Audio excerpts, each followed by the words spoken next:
ఈ అజ్ఞానము అనేటటువంటిది పోగొట్టడానికి ఆ కాషాయము అనేది ఇవాళ మనం అందరు ఆచార్యులు చాలామంది దగ్గర మనం కాషాయం చూస్తున్నాం కదా.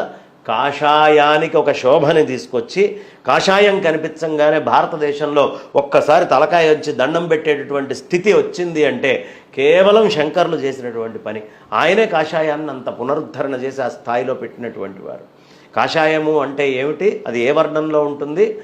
రాత్రి చీకటికి ఉదయం వేడికి మధ్యలో సంధ్యాకాలంలో సంధికాలం ఉంటుంది చూసారా, ఆ సంధిలో సూర్యుడు ఎట్లా ఉంటాడు ఆ రూపంలో ఉంటుంది కాషాయం.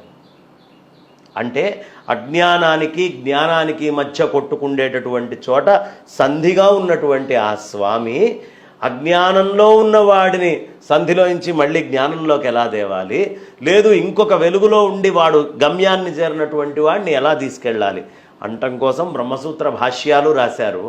ఇటు స్మృతులు చెప్పారు, శృతులు చెప్పారు. కాబట్టి శంకరాచార్యుల వారు మిథ్య అంటే లేదని కాదు, తాత్కాలికంగా ఉన్నట్లు కనిపించేది అని.